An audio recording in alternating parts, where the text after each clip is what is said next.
Good evening, everyone. Welcome to week 10 problem solving sessions.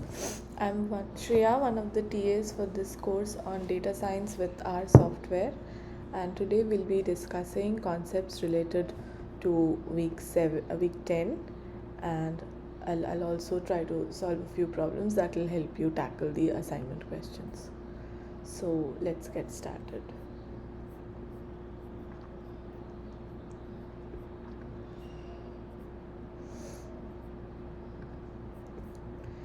Okay, so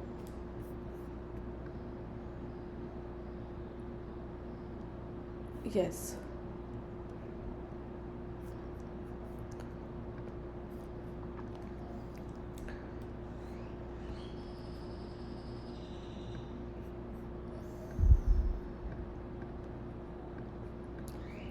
Yeah, so in the last session, we learned about what do we mean by a linear model. So it's essentially a function of my explanatory variables, and this function is actually linear in parameters.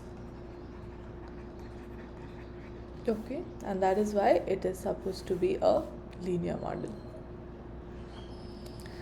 And what are we exactly doing? We are fitting some kind of model, and then we are also accounting for some residual factors with an error term.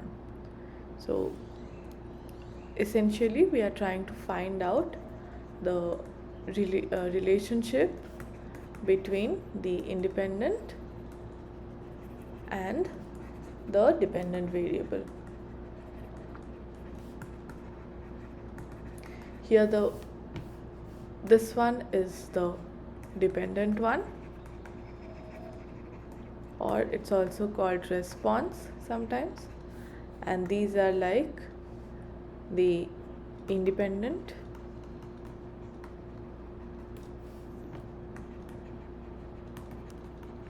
also known as explanatory, because we are trying to find out how much of the variation in the response is being explained by the variation in x. I mean, that's one of the goals of conducting a regression analysis.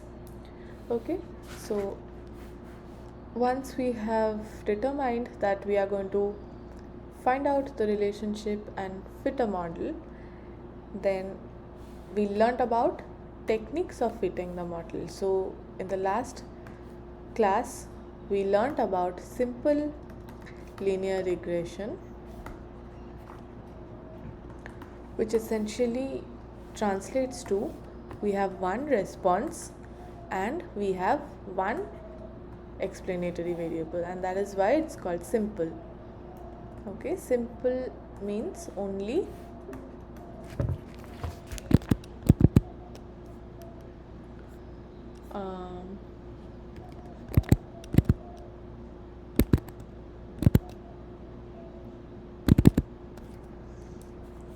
one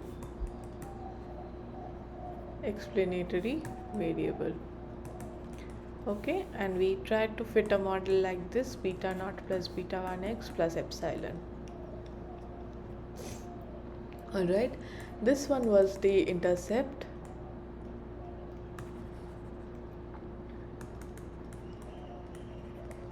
and this one was the slope coefficient. Alright, and we wanted to estimate, the goal was to estimate beta naught and beta 1 using the data. And what is the data that we have? That is x and y. So this is my observed data. Using this data, I am going to infer beta naught and beta 1 such that in such a way which would tell me that perhaps these are the values of beta naught and beta 1 that is responsible for me getting the values of x and y in some sense. Okay, so we learnt about a very popular and perhaps the most easy technique, which is called method of least squares. Okay, what we essentially did is that first, since we have an x and y, we would plot the data, and this would look something like this. So we would have some sort of a scatter. Okay, and then the goal is to fit a line, maybe this one, such that these vertical distances between the observed points and the lines, that is minimized.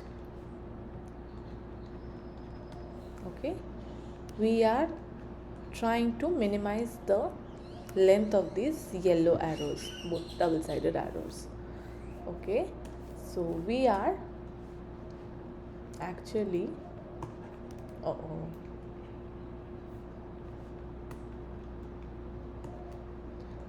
the goal is to minimize y, I'll index it with an I, minus beta naught minus beta 1 xi. Okay, so beta naught minus beta 1 xi is this linear, that is the equation of this green line, and we are trying to subtract that value from the observed y, and this is actually giving me the error term. Okay, so we are trying to essentially minimize squared errors. We call this residuals once we have beta naught and beta 1 hat. So if I have n tuples, if I have like n pairs of x and y, this is the quantity that we are trying to minimize. And how are we going to do that? We are going to partially differentiate with respect to beta naught this quantity, let me call it RSS. Okay, so del RSS by del beta naught equated to 0, and again del RSS by del beta 1 equated to 0. Solve these simultaneously, and then finally we would obtain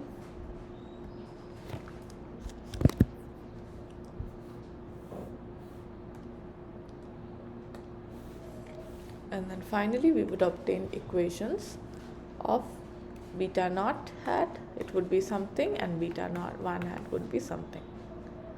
So these derivations, I'm not going over it again, these are already available in the online lectures, so I would urge you to go and check these out. Alright, so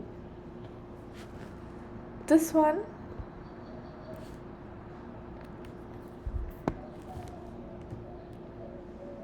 once we have this,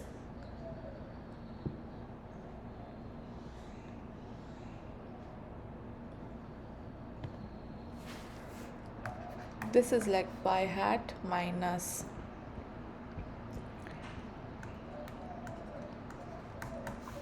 x bar, and this one is sxx by,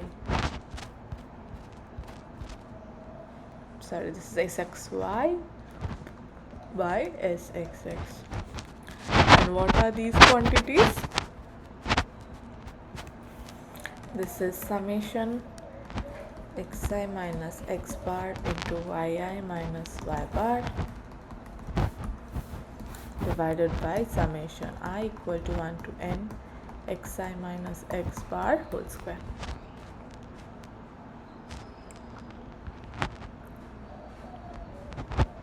Okay,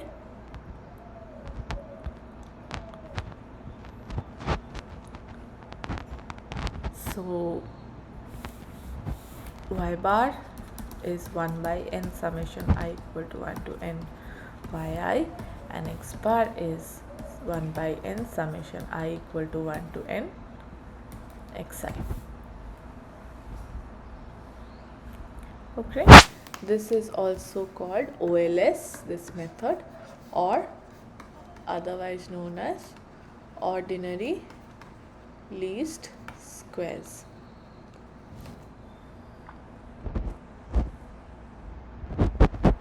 Okay, and we learned how to fit this model using R.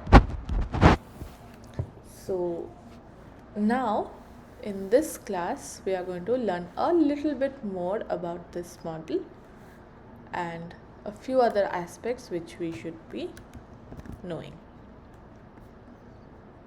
All right.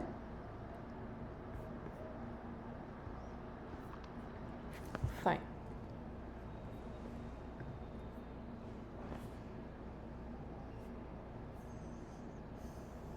Okay, so in this week we started with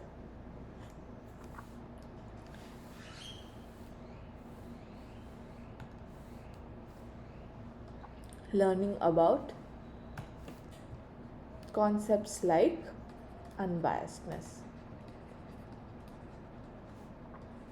Okay, so if we have an estimator, let's say theta hat, for a parameter theta, so parameter is like an unknown quantity. Okay, an estimator or a statistic is actually based only on observed variables. Okay, and it should be devoid of the unknown, or devoid of any, I should say,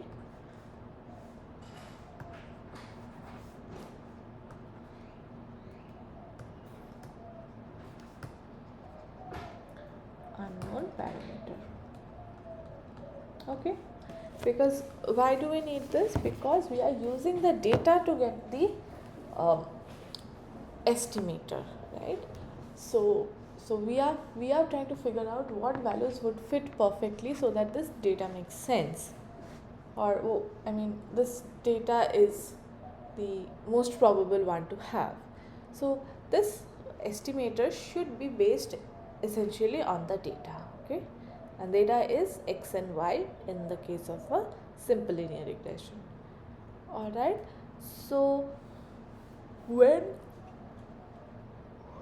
please excuse me, so when we have something like this, unbiasedness would mean that expectation of this estimator is actually this thing. When such kind of things hold, then we have what is called unbiasedness.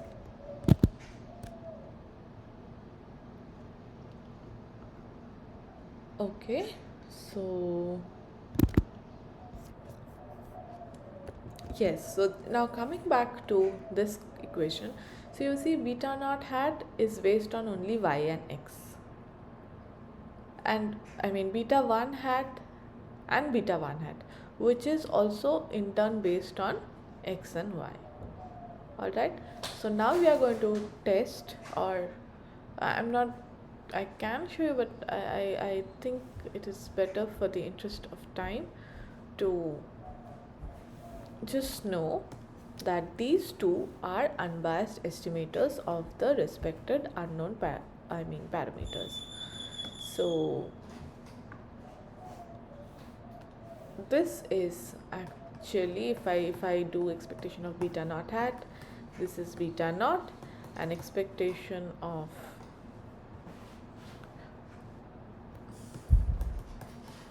beta 1 hat is beta 1. Alright, so these two are unbiased estimators of their respective parameters. Okay, variance of beta naught hat is given by sigma square by sxx, where sxx is summation I equal to 1 to n xi minus x bar whole square.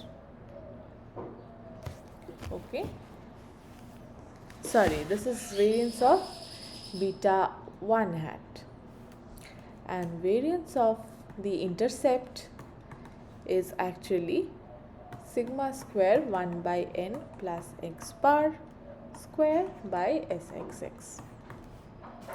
This is the variance of the slope coefficient, and this is the variance of the intercept coefficient. Alright, and covariance between beta naught hat and beta 1 hat is this thing.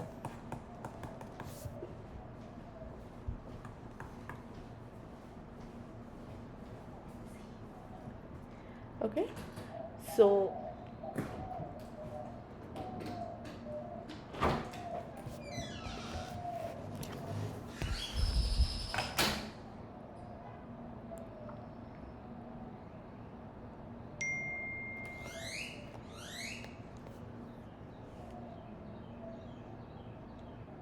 okay, now we have, given the data, we'll be able to estimate beta naught hat, beta 1 hat.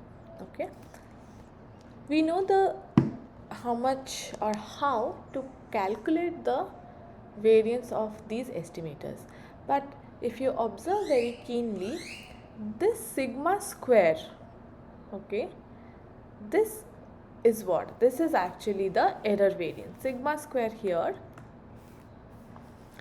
comes from here. Expectation of epsilon is 0 and variance of epsilon is sigma square. Okay, the sigma square is accounting for the variation in the error term.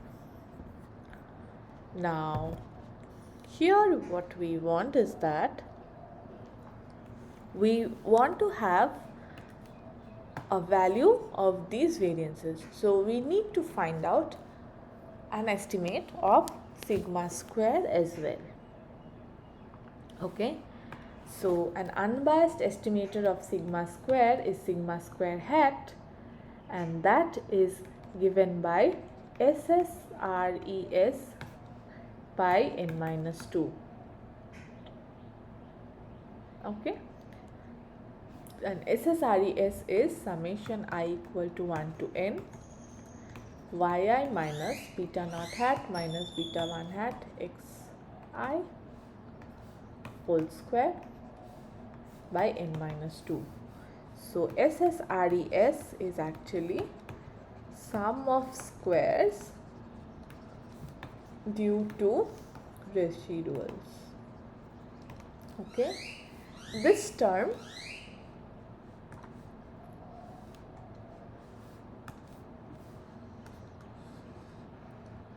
in green box, this is the residual. And what is it? It is like you have this green line, that is beta naught hat plus beta 1,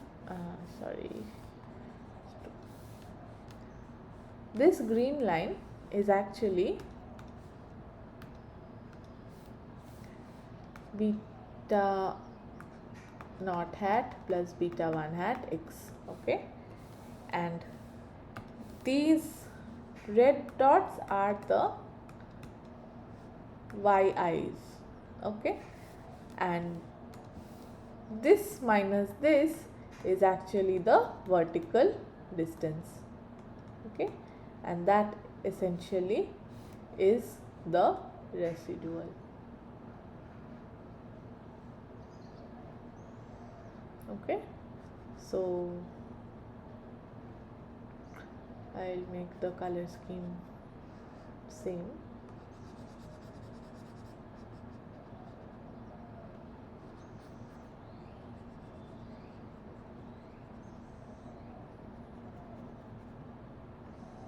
Okay, so this is actually my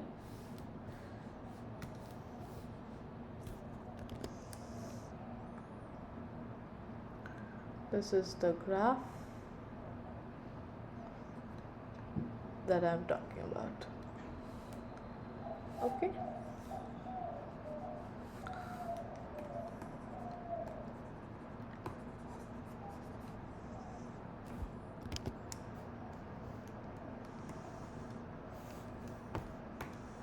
the yellow one is actually my residual. Okay, and we are getting sigma square hat as this one, and this quantity is unbiased, so we have expectation of sigma square hat is equal to sigma square. Correct? All right.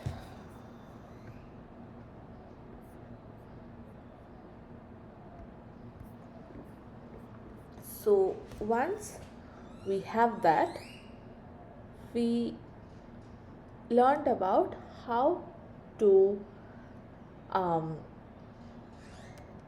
get these quantities using R.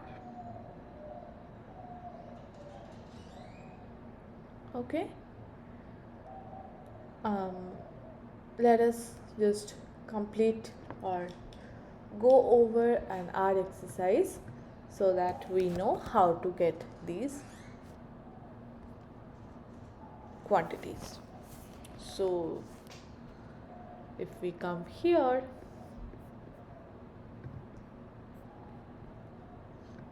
so this was like the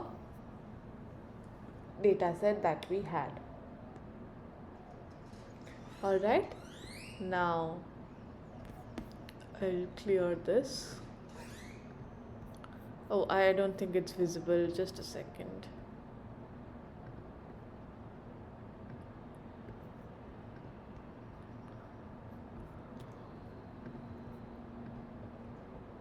I hope the R screen is visible now. Yeah.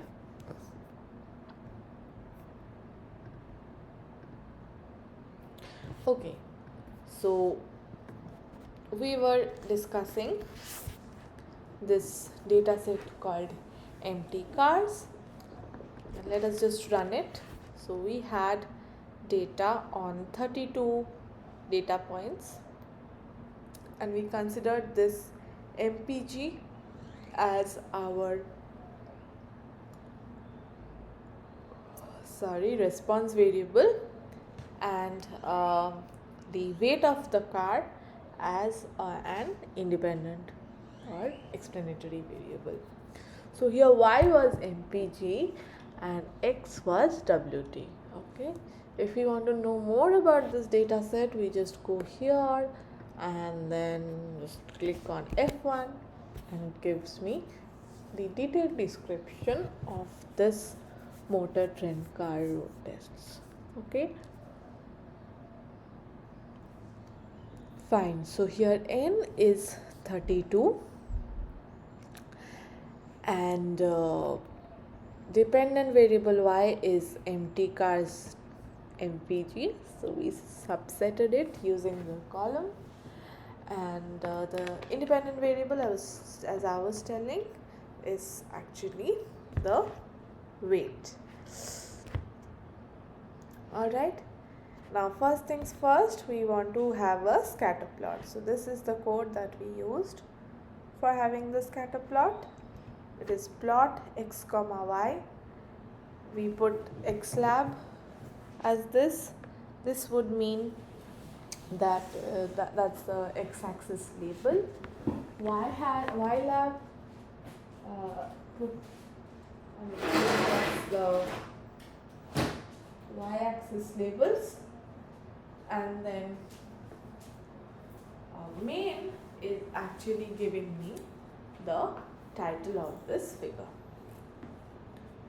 Correct? Now,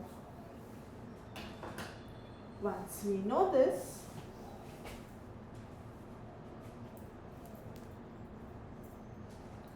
we'll need to fit a regression model, and then we'll see how things go from there. Okay, so let us just first plot. So here we see this on y-axis is giving me mpg or miles per gallon, and on my x-axis I have plotted weight.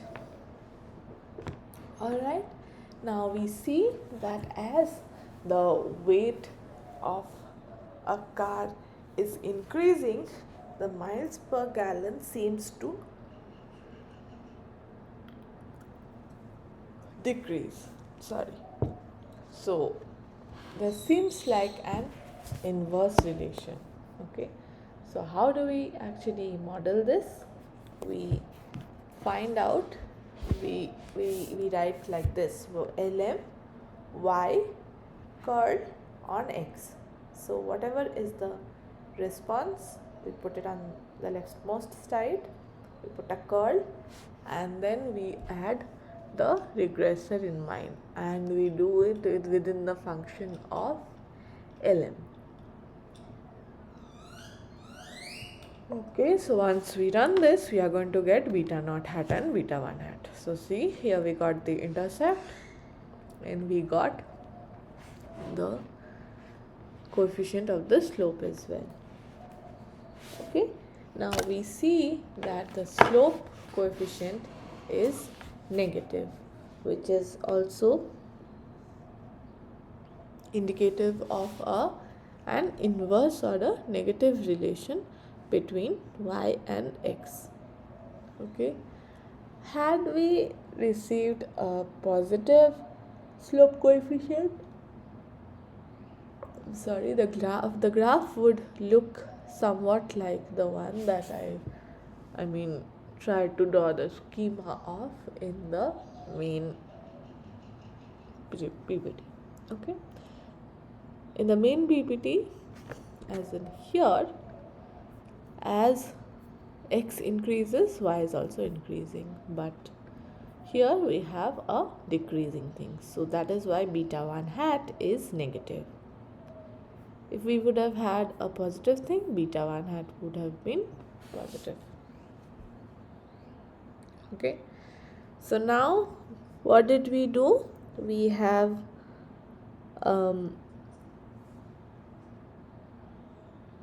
plotted the scatter plot, and we also have obtained estimates of beta naught hat and beta 1 hat. Alright, and the next thing that we are going to do is find out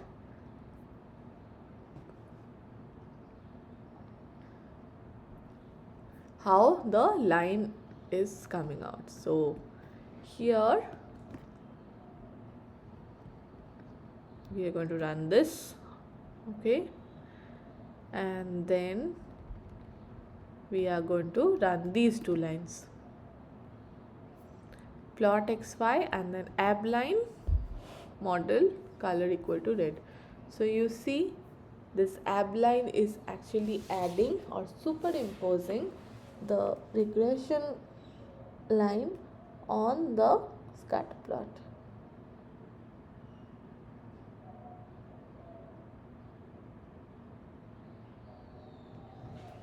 Okay,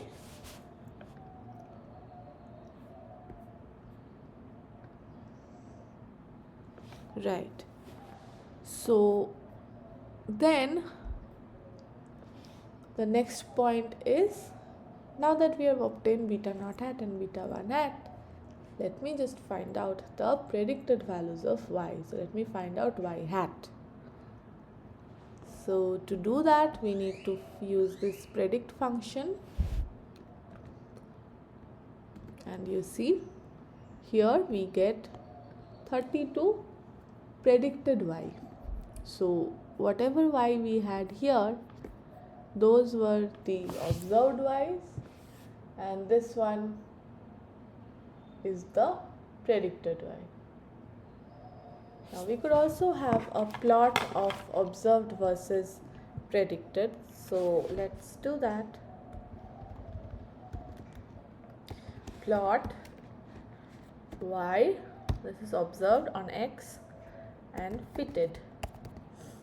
So x lab would be observed y, and y lab would be fitted, or let me write predicted y. Okay, let me see how it turns out. Okay, so observed y and predicted y are almost equal, like they fall along. I don't know, if I just write an abline x equal to y, no, how do I add abline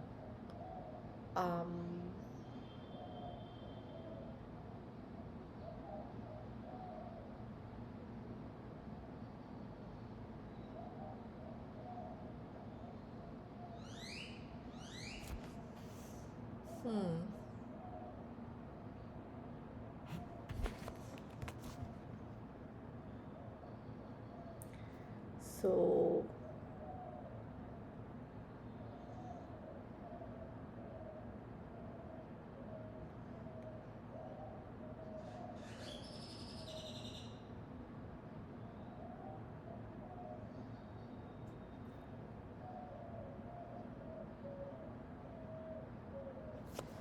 in order to do that, let me just write this, and yep.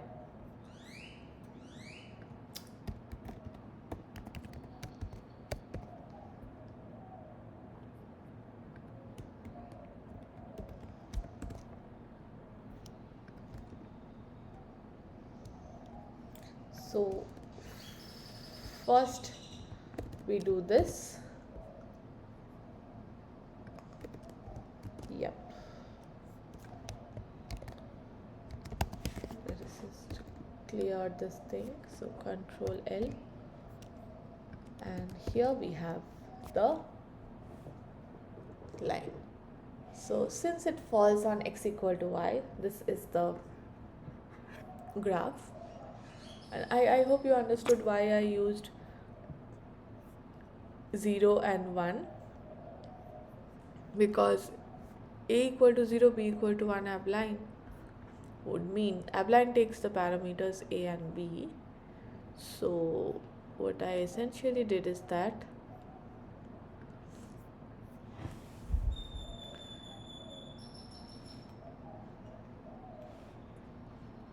this is like beta naught hat, the intercept, and this is the slope, right, beta 1 hat. So what I did was that I set this to 0. So it would mean that this and beta 1 equal to 1,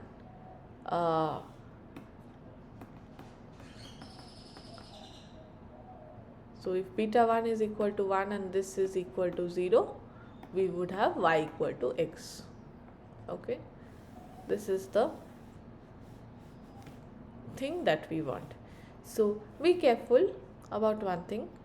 Here we are only checking y hat versus y.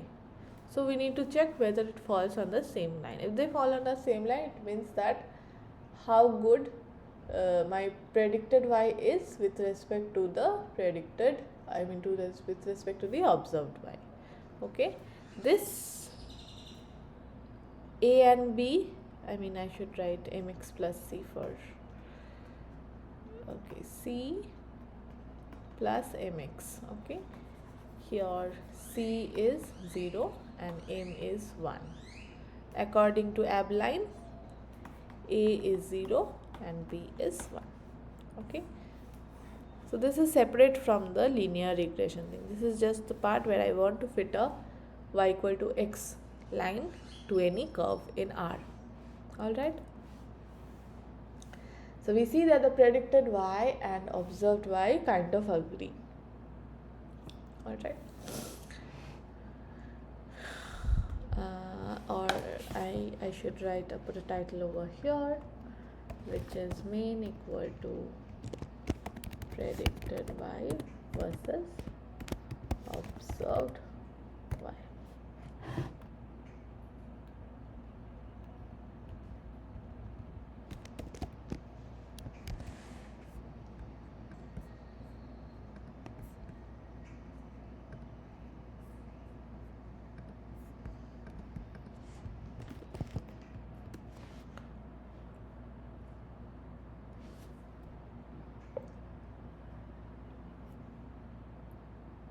Okay, so once we have that, let us just find the residuals, the yellow lines.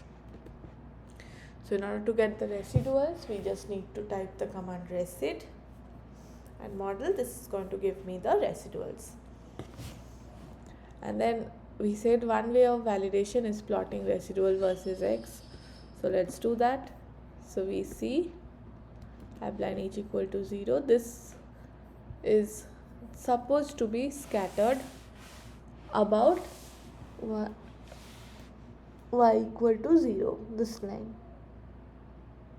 So we see some sort of scatter here randomly, no systematic pattern, and this is what is expected of a good linear regression.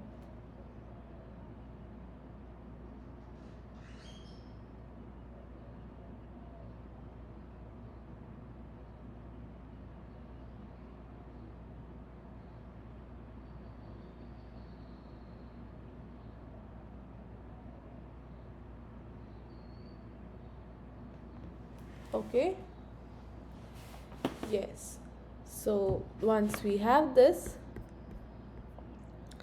now coming back here, how do we get the variances and those kind of things?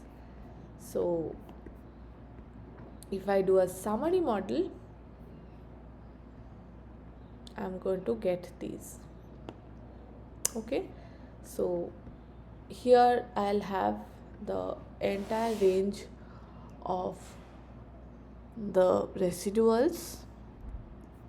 Here as coefficient, the estimates would be beta naught hat and beta 1 hat. Standard error is actually square root of the variances of so standard error is actually square root of variance of beta naught hat and it is actually square root of, so SE beta naught hat is this thing and SE beta 1 hat, an estimate is this thing beta 1 hat. Okay, so this quantity is actually how much? Square root of beta naught hat. So for beta naught hat, this is square root of sigma square hat 1 by n plus x bar square by sxx, and for this one it is square root hat by sxx. Okay, and sigma square hat is actually the RSS. Okay, so now if we have something like this,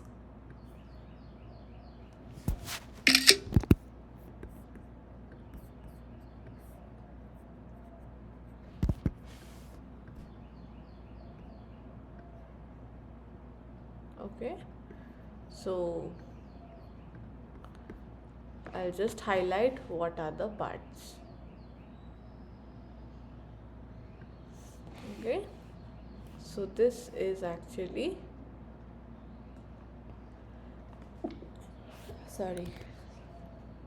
so this is actually this quantity is AC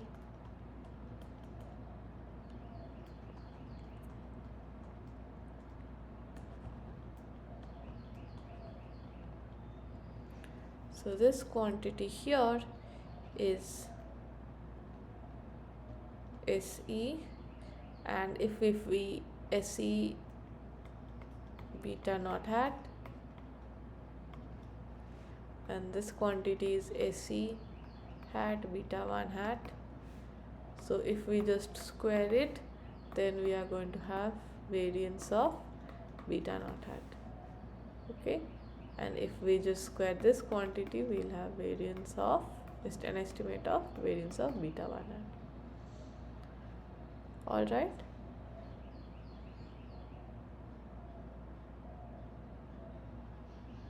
Fine.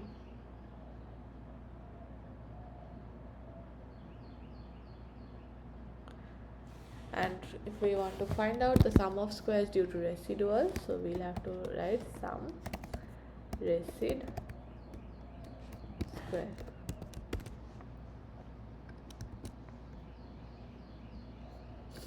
Let me write this as resid. So sum of resid square is 278.3219. Okay, so we have to plug in this value for sigma, this one divided by n minus 2. Okay, that is sigma square hat. So this by 30. Okay, this is actually my sigma square hat.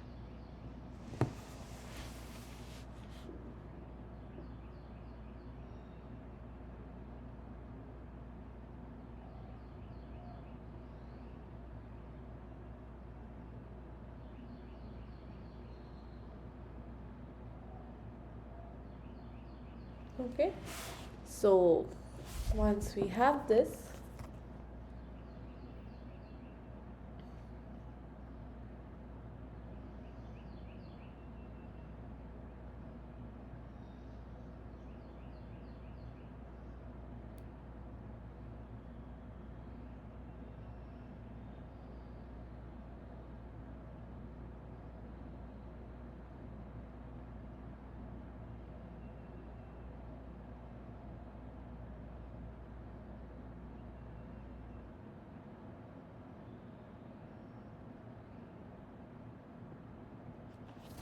so this quantity over here is actually the residual standard error. So if we square it up, this will be sigma square hat. Okay, and you see this is n minus 2, that is the degrees of freedom.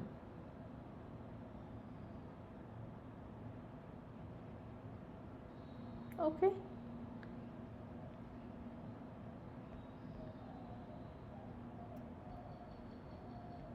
so moving on,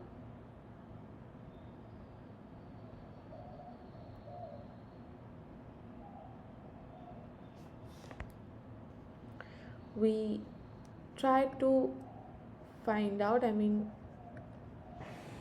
how to prove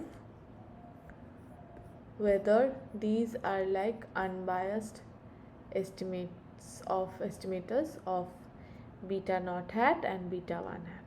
Okay, so let us just quickly brush up those things and then move on to the next part.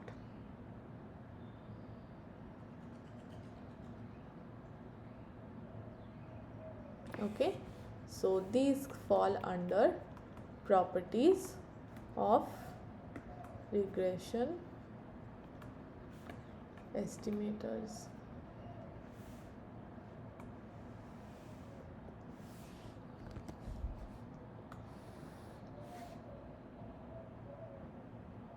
Okay, now with respect to properties, expectation of beta naught hat is beta naught and expectation of beta 1 hat is beta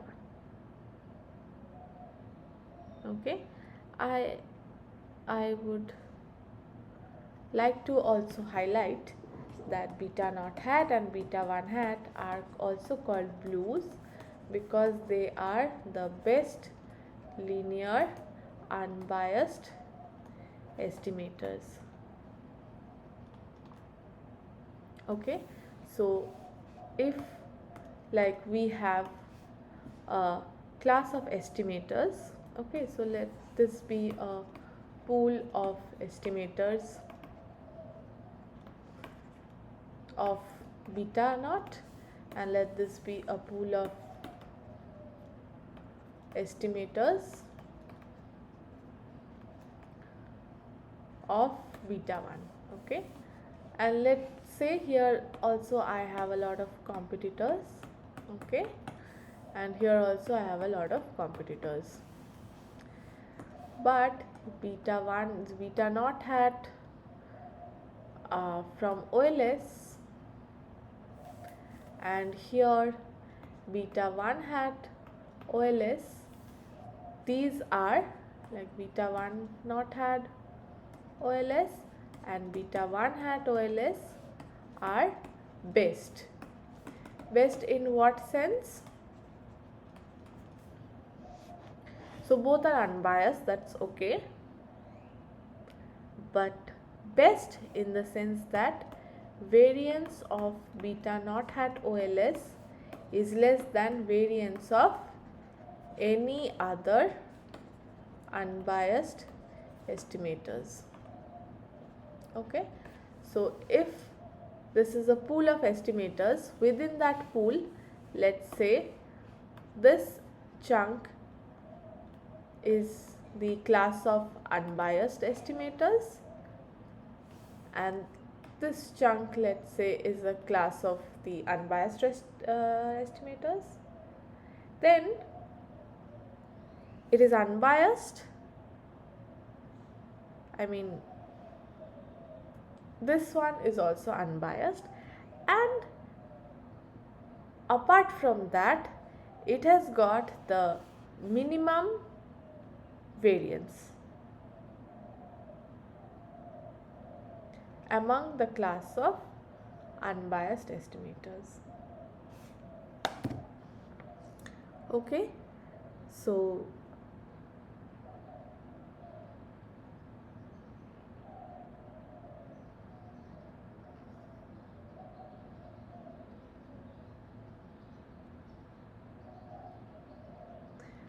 you should note that this has got the minimum variance in the class of unbiased estimator.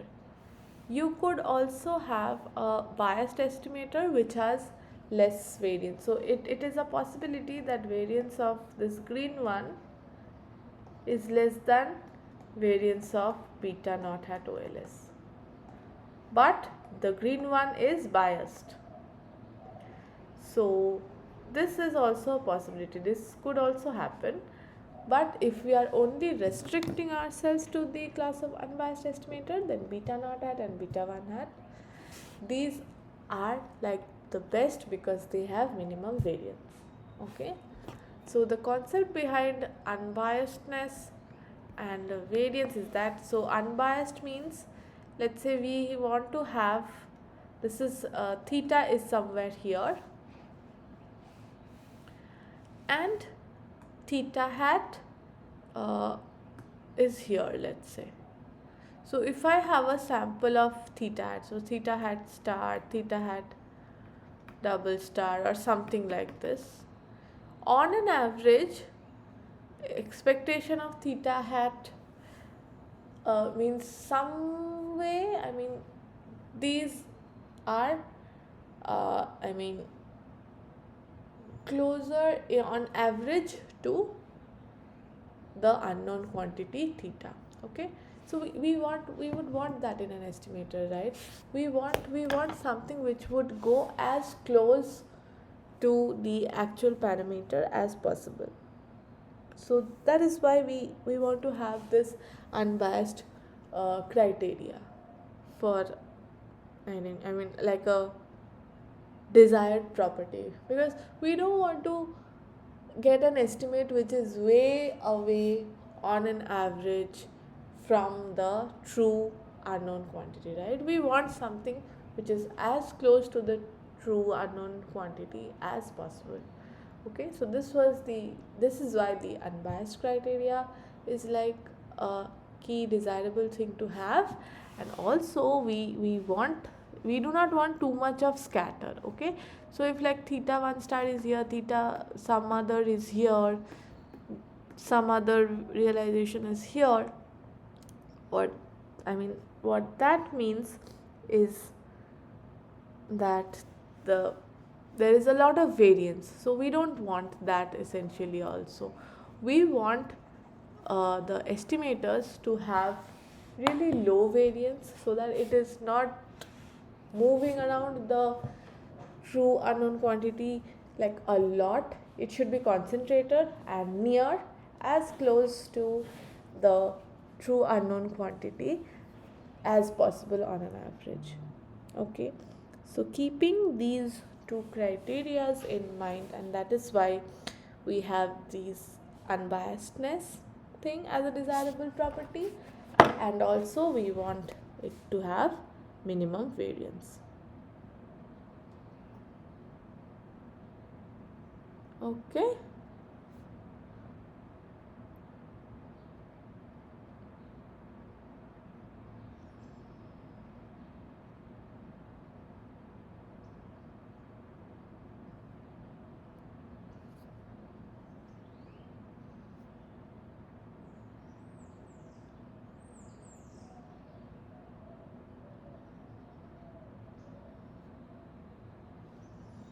all right, so that is why we are sticking to, we would like to have a blue estimator, that is best linear unbiased estimator. So we are restricting ourselves to the class of unbiased estimator, and among that class we are selecting the ones which have minimum variance. So beta 1 hat OLS and beta naught hat OLS are like have those properties, and they are the best in terms of variances.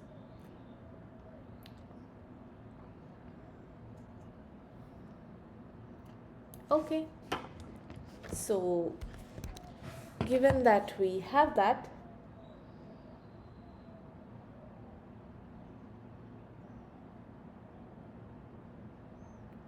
we also have some other properties. Okay,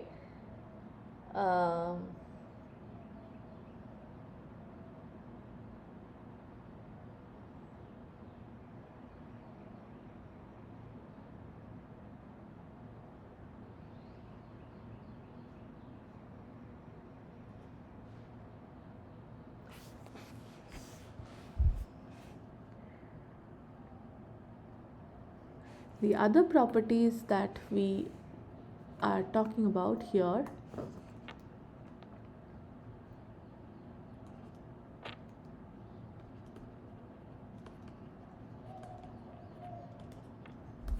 are this.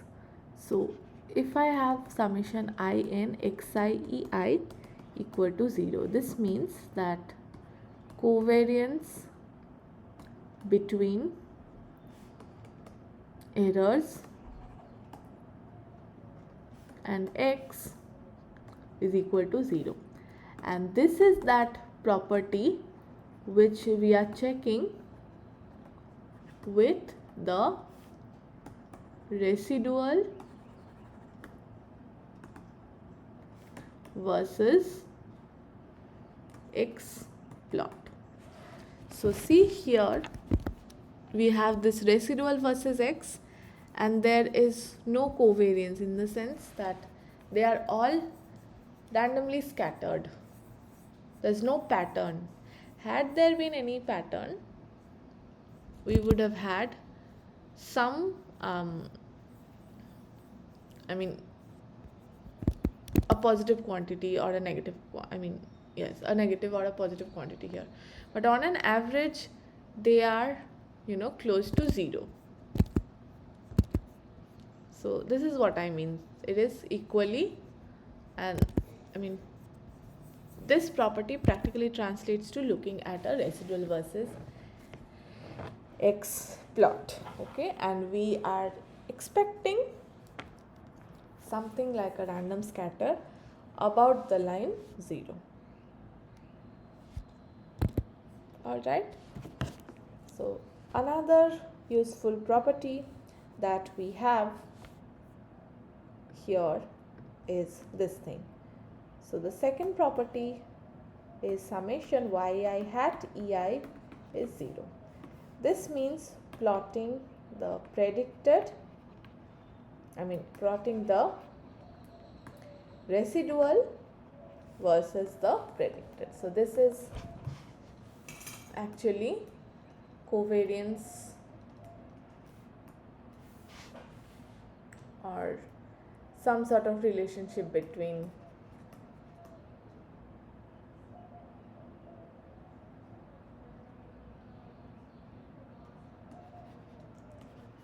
I'll let this not confuse you. Okay, I shouldn't write covariance over here because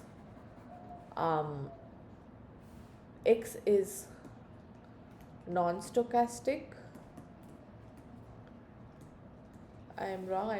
This is not covariance, but this is the property that we are testing with this thing.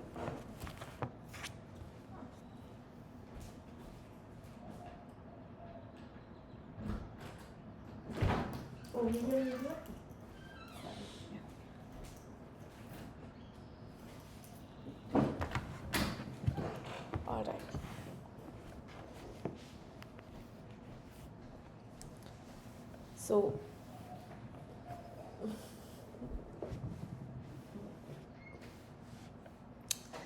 So don't go with the covariance thing. It was wrong of me to tell that. Just keep this in mind that xi yi is 0. Excuse me.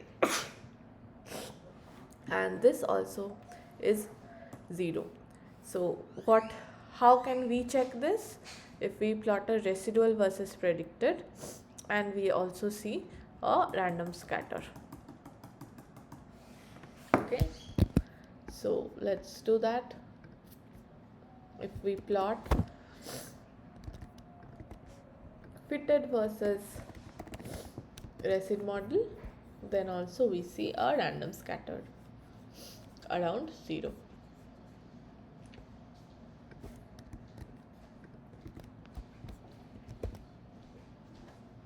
Okay, all right, so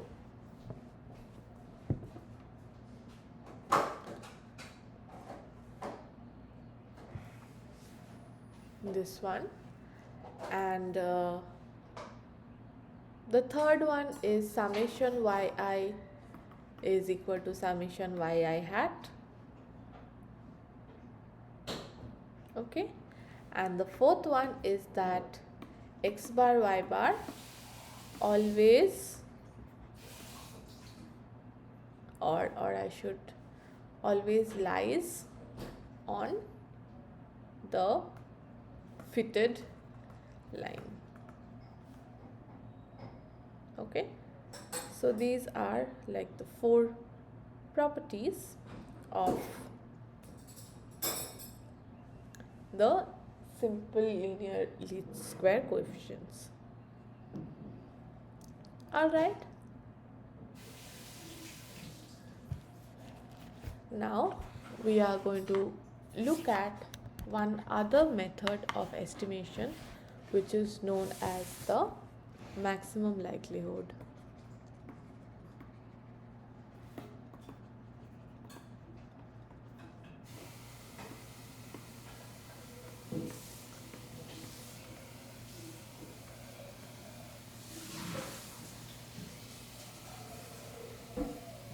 Okay, so we also need to learn about this maximum likelihood method of estimation and how is it different from method of least squares.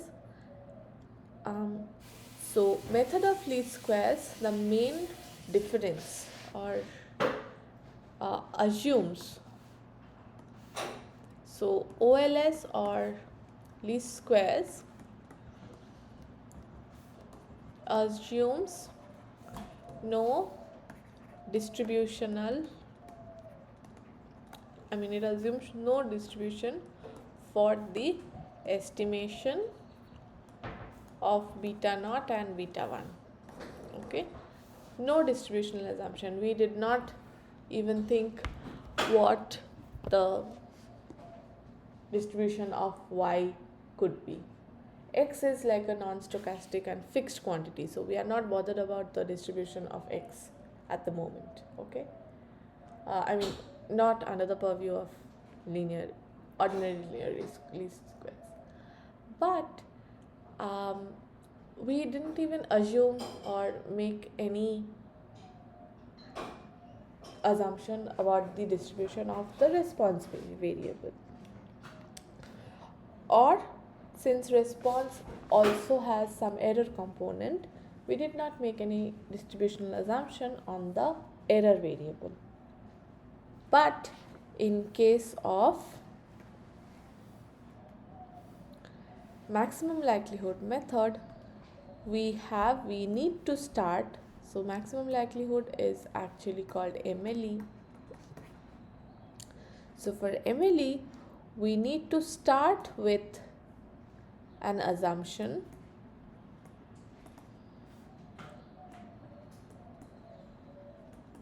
on the error terms. Okay.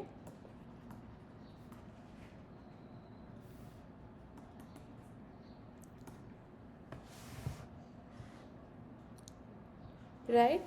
So we assume that epsilon i's are IID normal. Okay.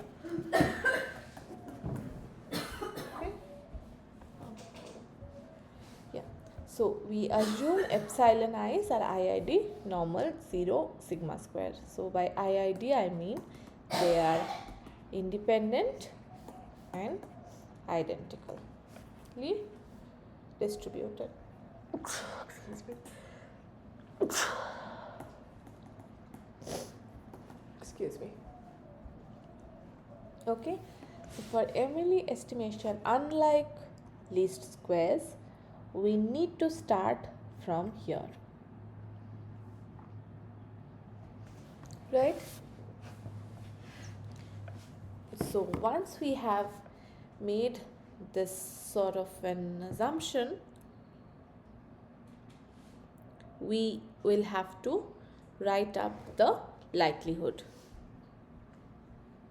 Okay, so likelihood means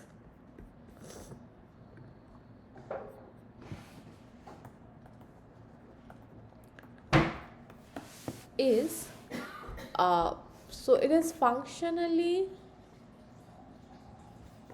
similar the functional form, I should not write functionally, to be very precise, the functional form is similar to the probability distribution.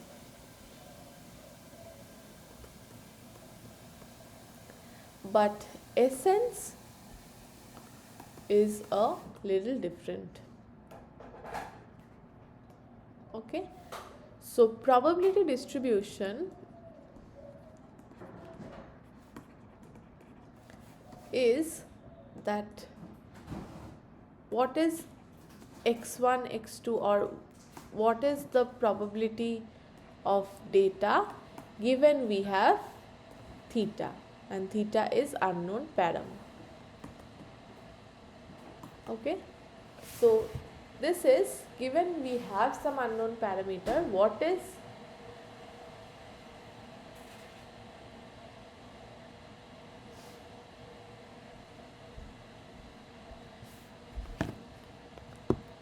no, I'm wrong actually. So whatever I am saying,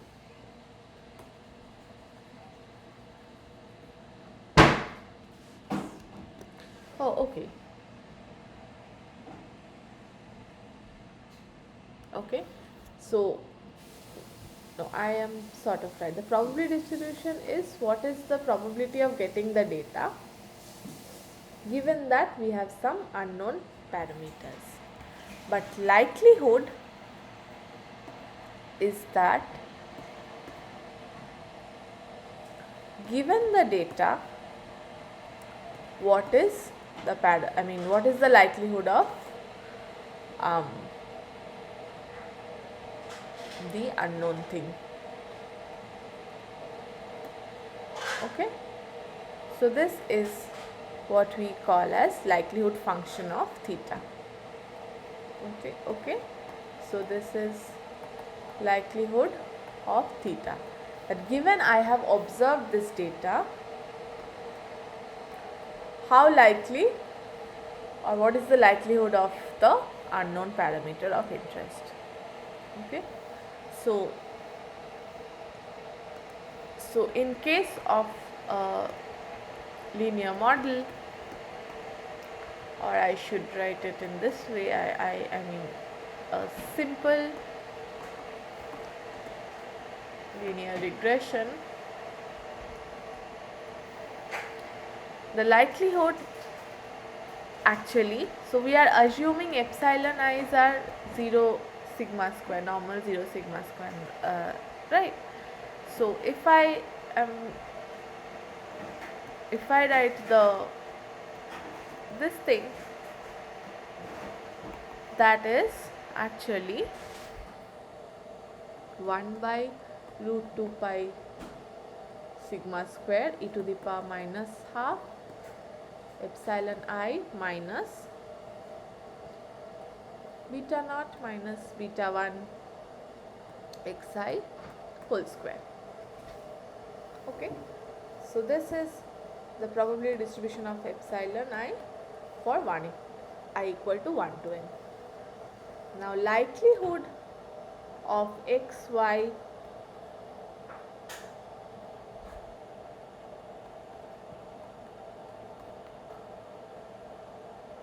this thing, so likelihood of the parameters beta naught, beta 1 sigma square given x and y is functionally same. We just need to multiply this n times because epsilon i's are IID, identically and independently distributed. So this would come to product of I equal to 1 to n 1 by 2 pi sigma square to the power half and e to the power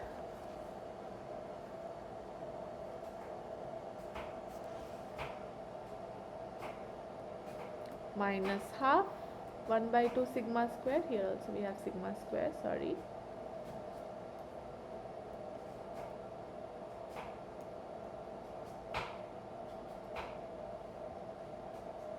okay, and here we have yi minus beta naught minus beta 1 xi whole square.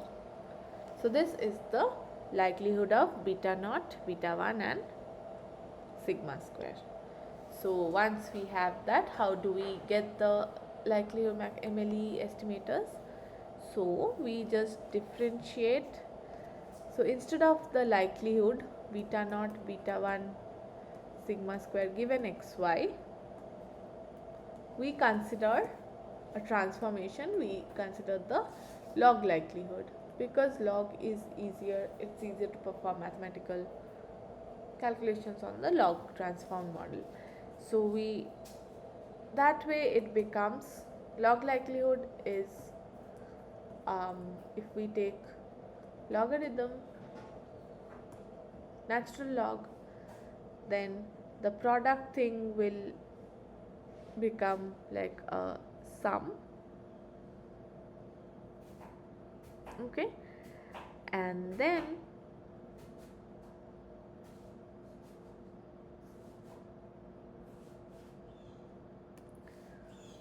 so this one is devoid of the ith quantity, so this essentially means n by 2, right? 1 by 2 pi sigma square n by 2, so log likelihood would have n by 2 ln of this thing,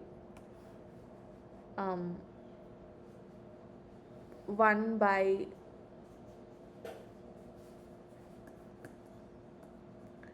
2 pi sigma square, right?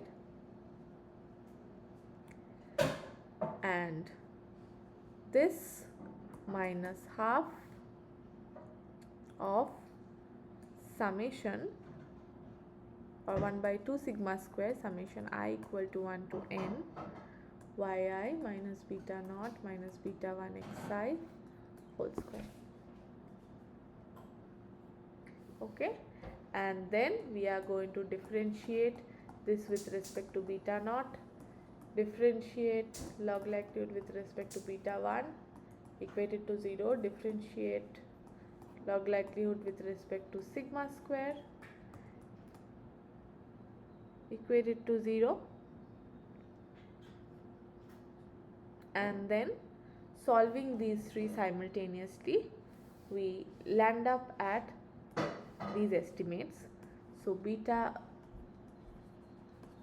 naught hat MLE is also y bar minus beta 1 hat MLE x bar, and beta 1 hat MLE is also the same thing as in OLS. Okay, so this is same as OLS.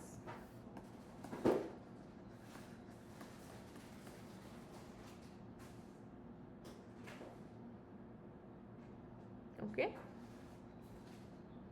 and sigma square hat MLE is actually yi minus beta naught hat minus beta 1 hat xi whole square by n. So this is SSRS RES by n, but in case of OLS it was n by 2.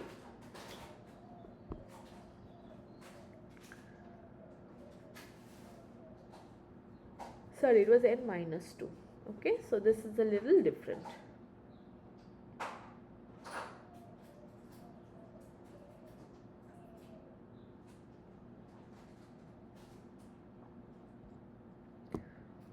Alright, so now that we have learnt about the techniques of estimation, we will be interested in testing a few hypotheses. Okay, and we'll find out how to do that.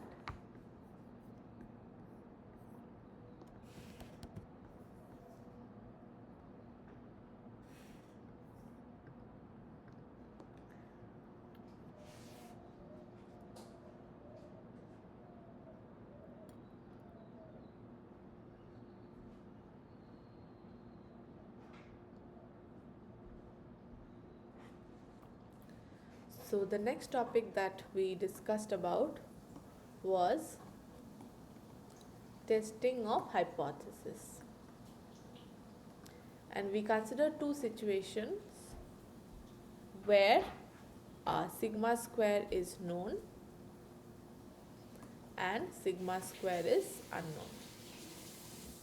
Mind you, what is sigma square? Expectation of epsilon I is equal to 0 for all I, and variance of epsilon I equal to sigma square for all I.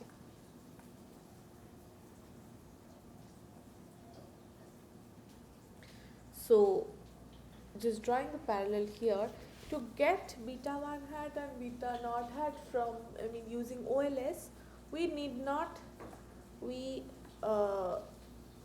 needed these are like the usual Gauss Markov assumptions. Okay,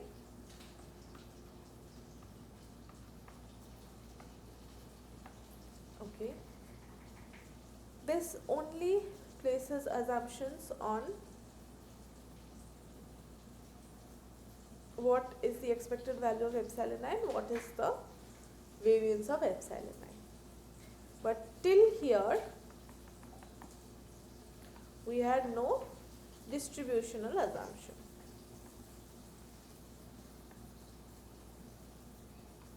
Okay, but once we are going forward with testing of hypothesis, this one needs distributional assumption. So testing needs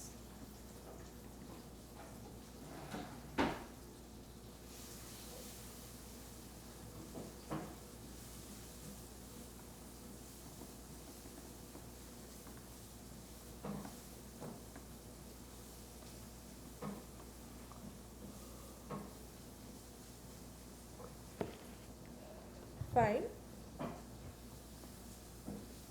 Okay. So here again, what is that assumption? So what assumption? The assumption is epsilon i's follow IID normal 0 sigma square. This is the assumption that we are going to need.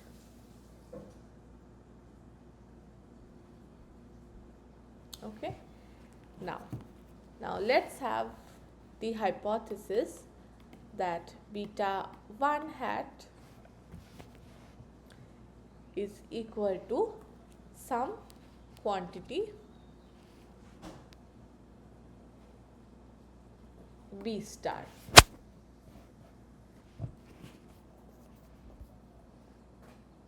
Okay.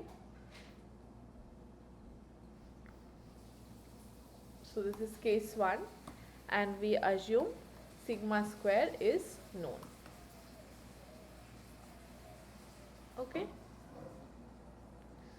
So then expectation of beta 1 hat is beta 1 and variance of beta 1 hat is sigma square by sxx.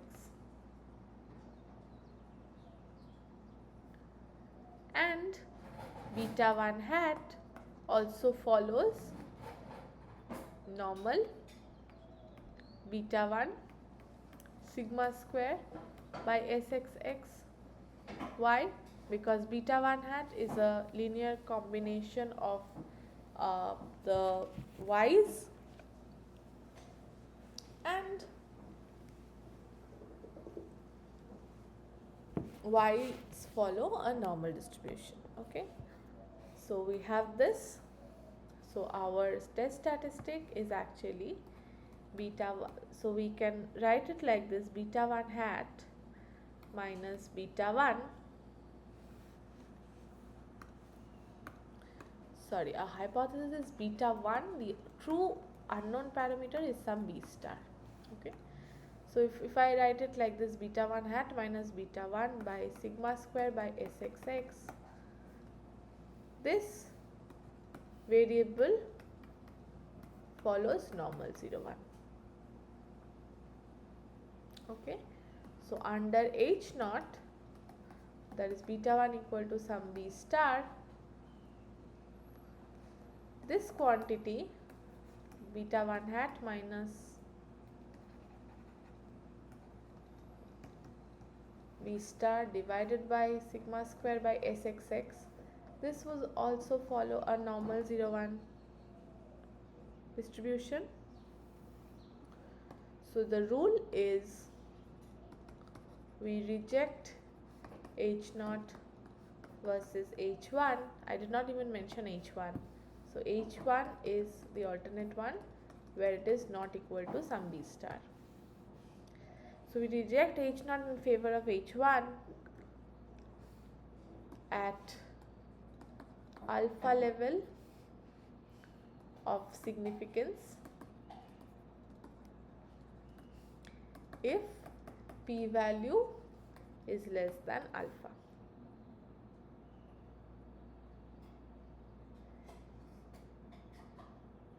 Okay.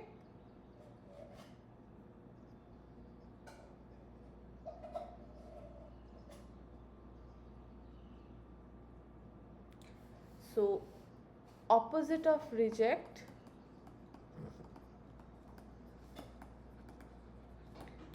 is accept H0, but bear this in mind: accept doesn't mean that H0 is like the ultimate truth. It means that we don't have sufficient, so it means that we have sufficient evidence to reject H naught.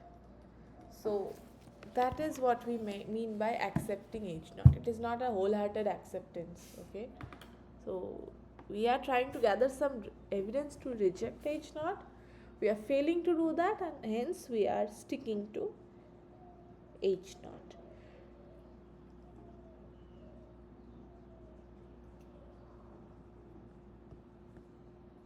Okay.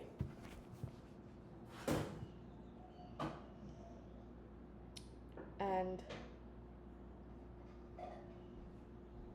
how do we find the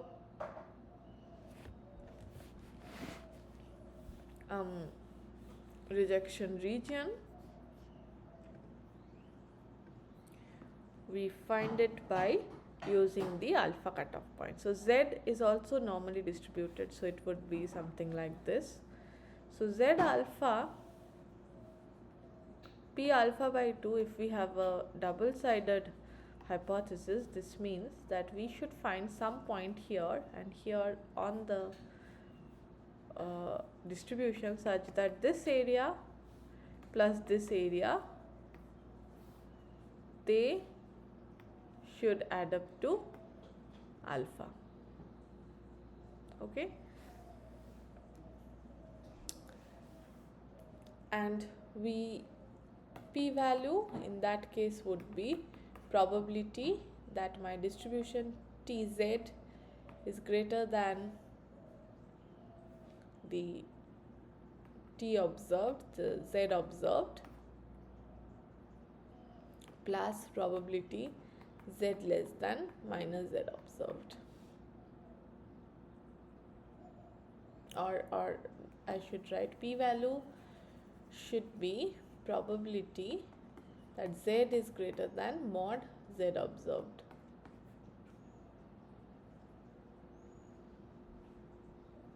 Okay.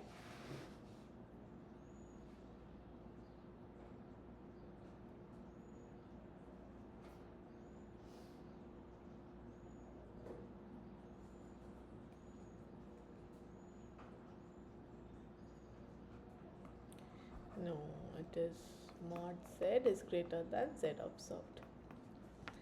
Okay, so I'll just tell you what it means and how we can calculate these things using R.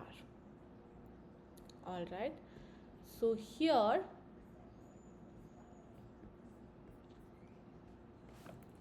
let's say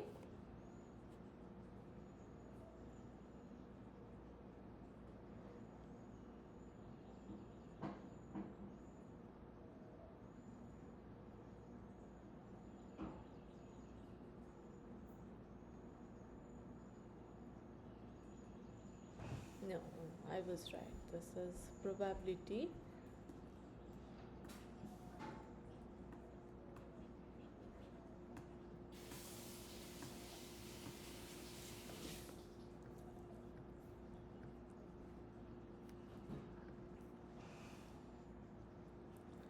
Z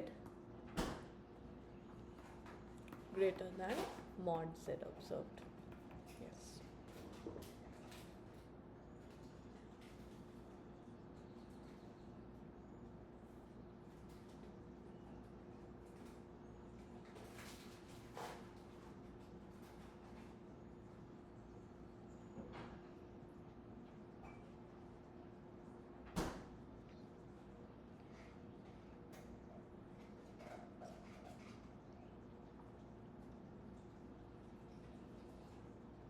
So if we go back to our this weak formula, we have this summary model, right? So I'm going to show you how you get these if you just calculate it by hand, and I think you will be able to understand what I'm trying to say. Okay, so here the hypothesis that we are trying to test is, let's say first one is B1, that's the intercept, is equal to 0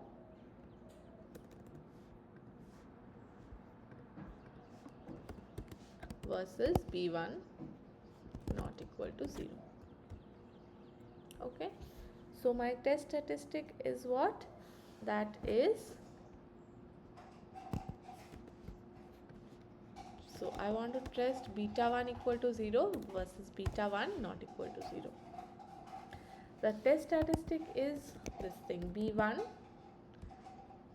minus b star. So here b star is 0 divided by SXX is standard error of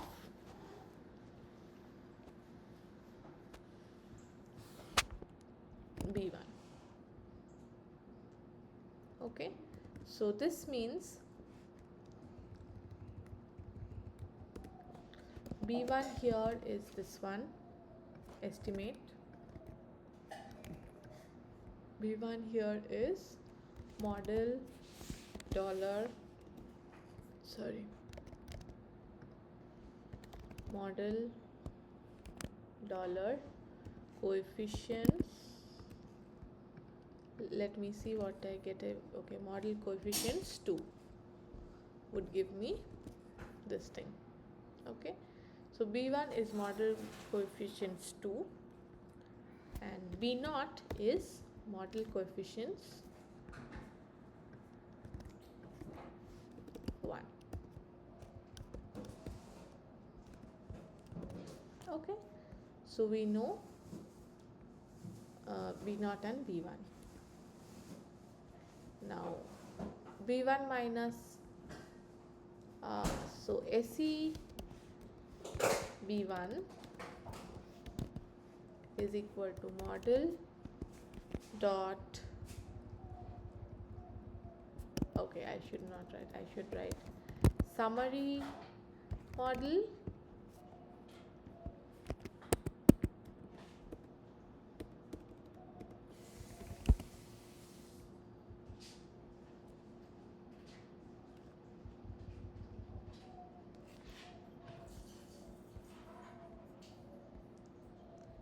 or this is nothing but model summary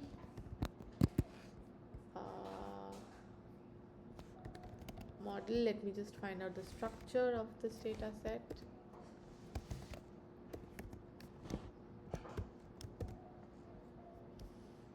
Okay, so this is a list, so we'll have to find out like the summary model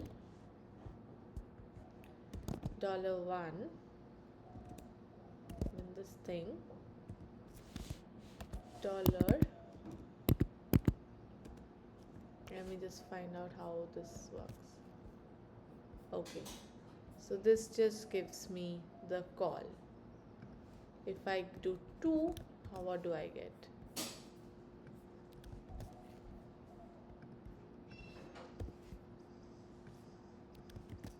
It is giving me this thing. So essentially I need this thing, right? Call terms, residuals. So if I write dollar or something like this, if I write here coefficients, let me see what I get. No, I'm not getting it. So if I write 3, what do I get? Okay, STR summary model is this thing. So 3 is giving me, 1 is giving me calls, 2 is giving me terms, 3 is giving me residuals, 4 is giving me coefficients. So I should take 4 and then we'll see what it gives us. Okay, so this is giving us this thing. So $4, or I don't know. If I just want to have a structure of this thing, let me see how this is stored. Okay, so then this one,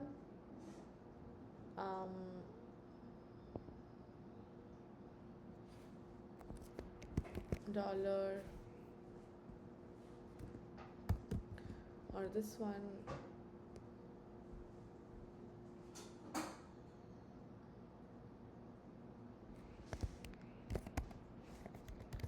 let me see what this gives. No.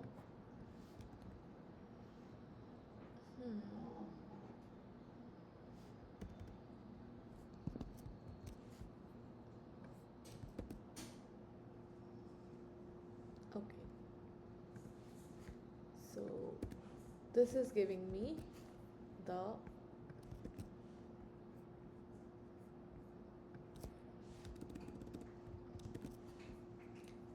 intercept. This is giving me the slope. What does this give me? This is giving me 18 point something, the standard error. I see. So this is how it is going. 1, 2, 3, 4, 5, 6. Okay, so this is giving me 0.55. All right. So what do I need? I need the coefficient of beta 1.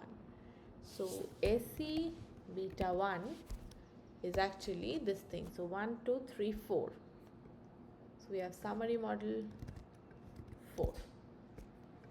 And AC beta naught is summary model,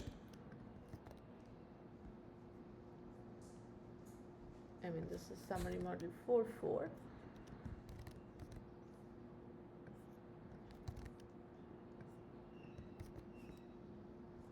And this is summary model 4, 3. Okay, so AC beta naught is 1.877. AC beta 1 is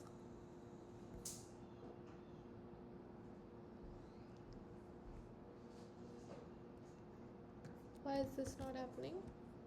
1.87. Yes, and this is 0.55. All right. So we have the betas and ACs. Okay.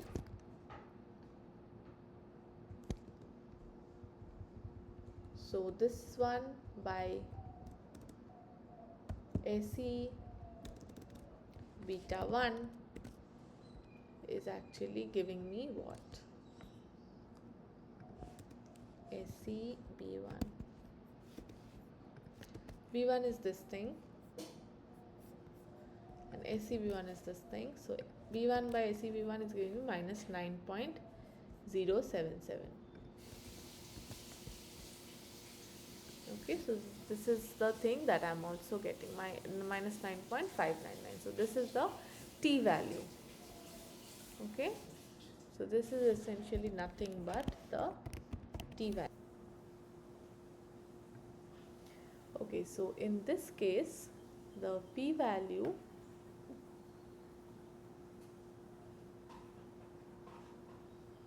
okay, so in this case, the P value is actually 2 into, since this is like a normally distributed curve, this will be 2 into and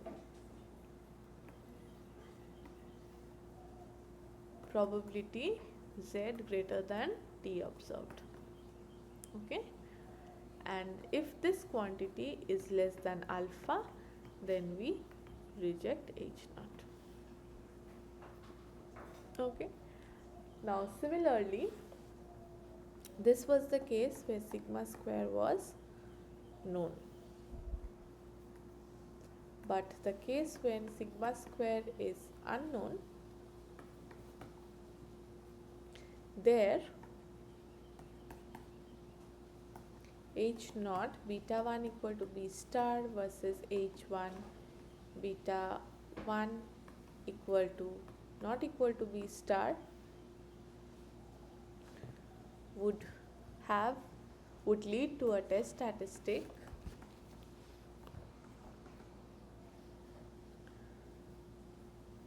which is equal to beta 1 hat minus b star by sigma square hat by sxx, and this would actually follow a t in minus 2 degrees distribution. Okay, and thus the rejection rule again here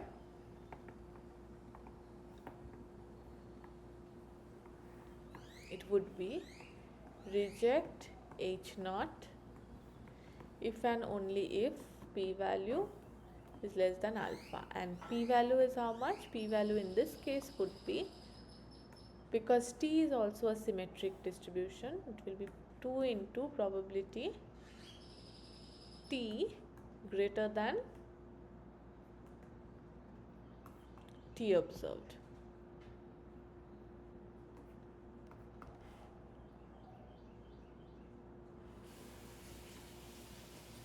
Absolute t observed. Okay, so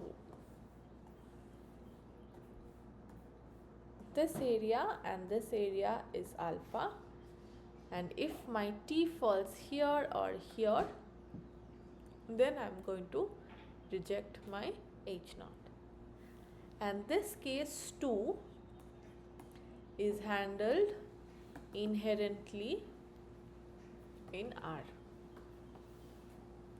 Okay, so here I was showing like beta 1 is this thing, beta 1 is this, and we obtain the coefficients in this manner, and b star let's say is 0, t value is this thing. So you see this summary model t value minus 9.599 is matching here. Okay, now p value in that case will be twice into p t observed absolute t value. So we'll try it with qpt. So p will be 2 into pt n minus 2 ncp, or sorry, df is equal to 30, that is n minus 2, or I'll write n minus 2 itself. Okay, that is absolute value of p value. Okay, and let's see what is the p value.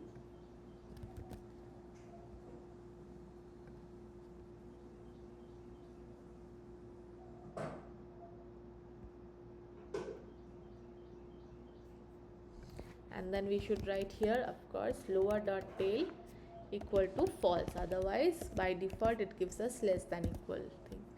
So this p value is 1.29 e to the power 10 to the power minus 10, and that is exactly what is reflected over here. Okay, so in R, this is that case where sigma square is unknown and is estimated using the RSS, using SS residuals.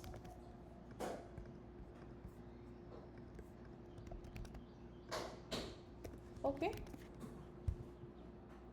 so this is the exact p value that is reported over here.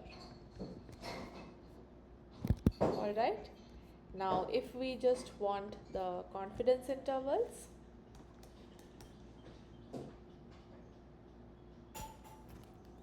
we just need to find out a few quantities.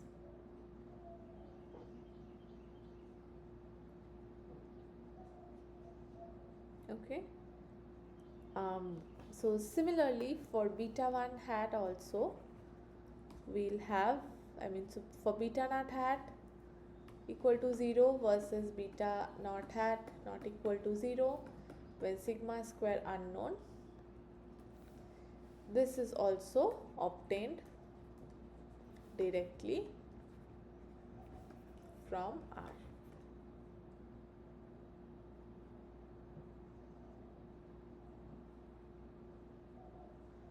Okay.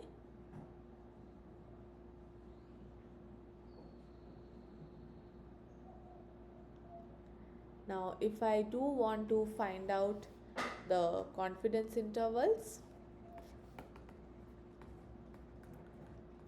all I need to do is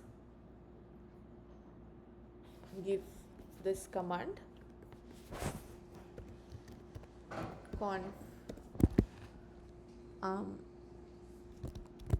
confint, and then I should give model, and then I should give the level. So if I want 90%, I should give 0.9.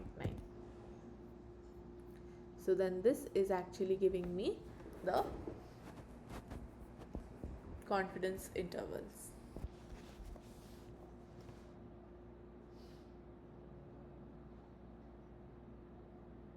Okay, so this is actually giving me the 90% confidence interval.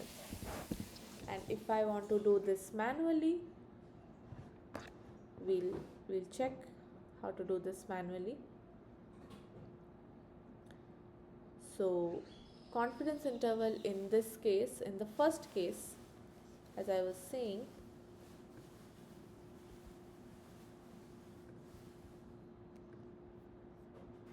so in this case, when sigma square was known, then in that case confidence interval was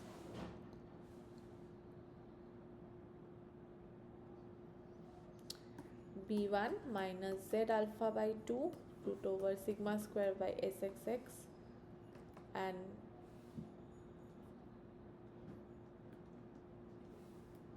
beta 1 hat plus z alpha by 2 sigma square by sxx. Okay, z alpha by 2, how will we get? This we'll get by using q norm. Okay, we'll have to specify alpha by 2. Okay, and then we'll have to write lower dot tail equal to false. Okay, so if alpha is the usual 0.05, then let us find out q norm. So if this was like sigma square is known, q norm 0.025 lower dot tail equal to false. It should come something close to 1.96. See? Yeah. So in order to find out, we have all this information, we would have been able to find out the confidence interval for beta 1 hat. Okay.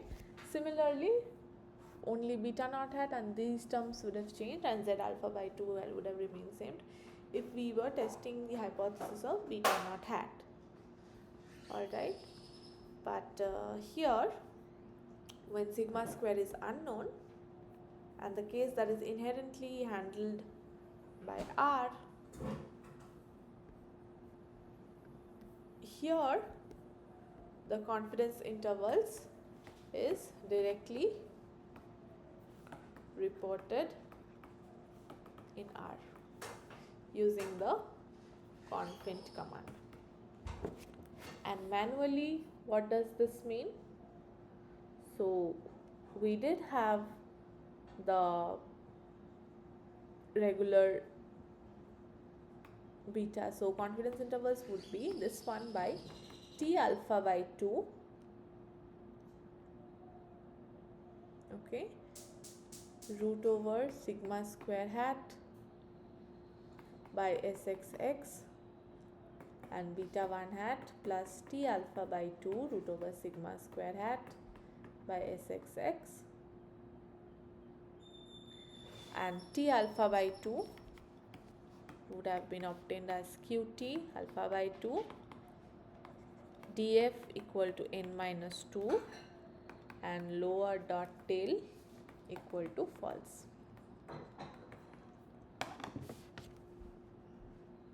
Okay, so let us see if these match or not. So we have, so T alpha by 2 is how much? T alpha by 2 is equal to QT 0.0. So I'm having a 90% confidence interval now. So this will be alpha is 10%. So this would be 0.05 alpha by 2, 30, and lower dot tail equal to false. Okay, so I have T alpha by 2 over here. Sigma square, sig square is nothing but this residual sum standard error square. So how am I going to get that? Let me find out. So summary model structure again is important over here. Okay, so here we have sigma coefficient. Okay, sigma is 3.05. So sigma square is this is 1, 2, 3, 4, 5, 6. So summary model 4, 6.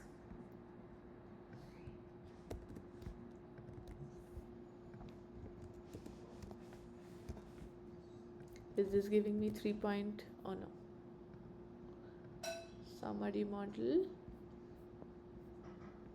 not 4, I should, summary model 6 should give me this. So summary model 6 is giving me sigma. So I need to square it up. Sigma square. Okay. So I have sigma square estimates. Sxx is how much? Sxx is summation x minus mean of x whole square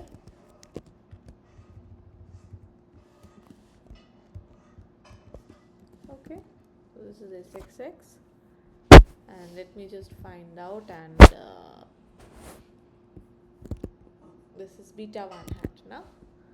So the plus thing will be beta 1 b1 plus t alpha by 2.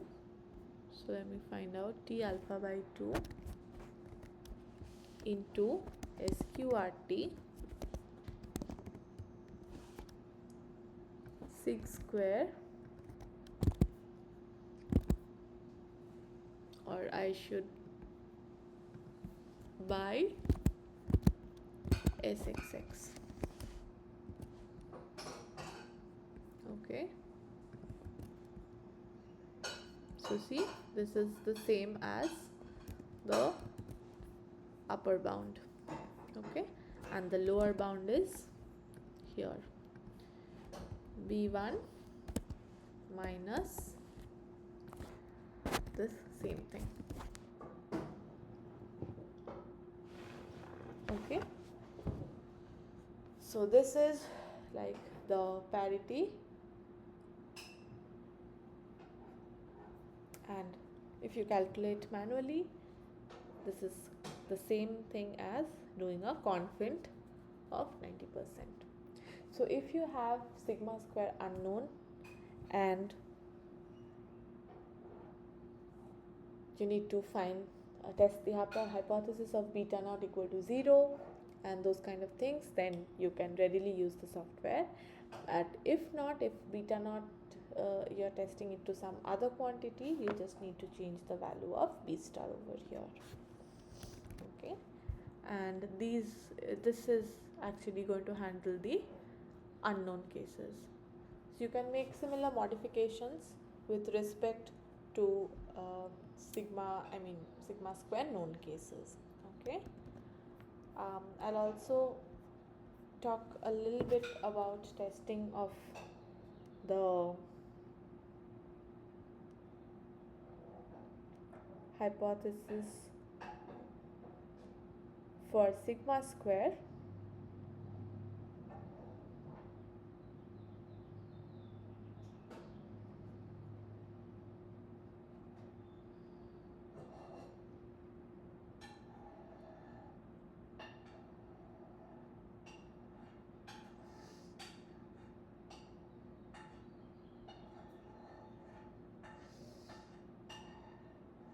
So in order to test the hypothesis for sigma square, we just need this test called var test.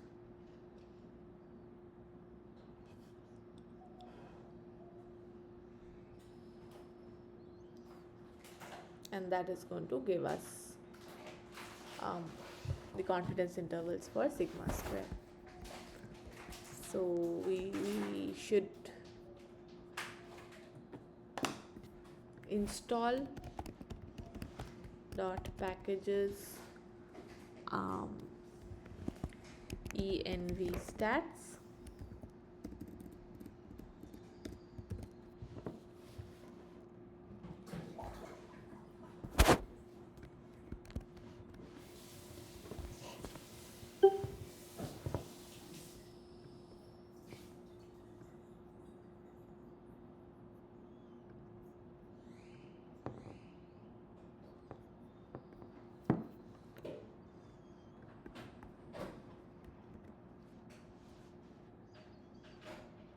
okay. Once we have that, we are going to do a library env stats. All right,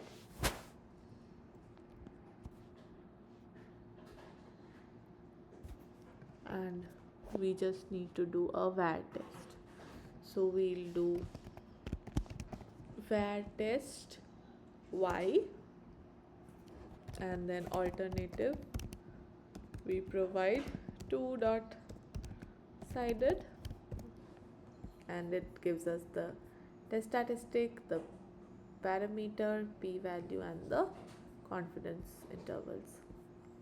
Okay, so here what we are testing h naught sig square equal to 1 versus h1 sig square not equal to 1. All right,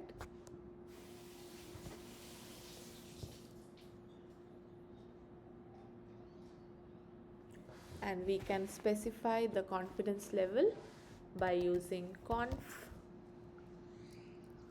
dot level equal to, let's say if I want a 90%, I'm going to set it like this.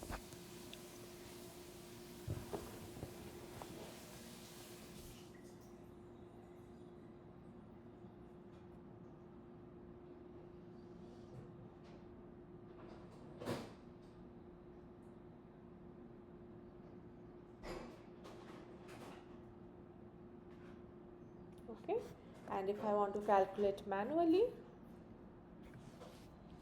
then this is going to be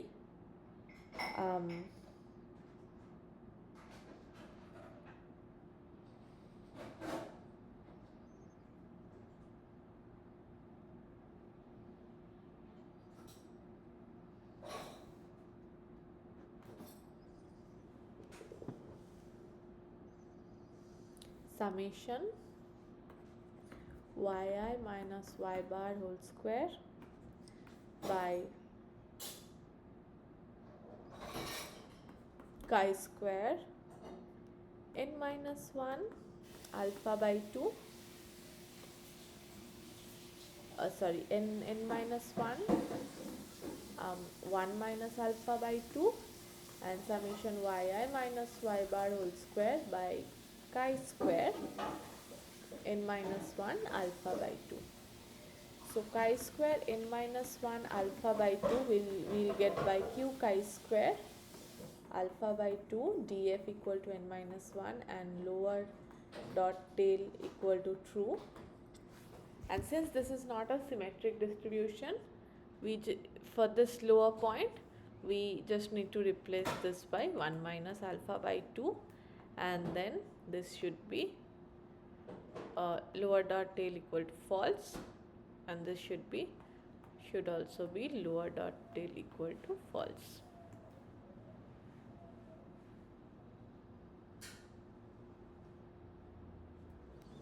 Okay, and this is how we'll be able to obtain a confidence interval for sigma square.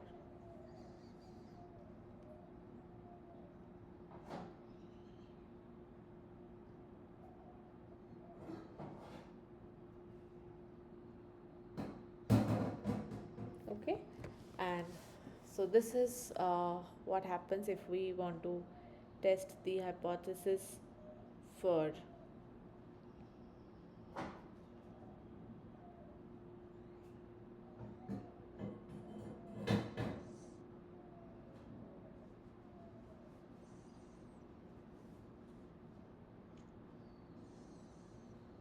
sigma square equal to 1 versus sigma square not equal to 1.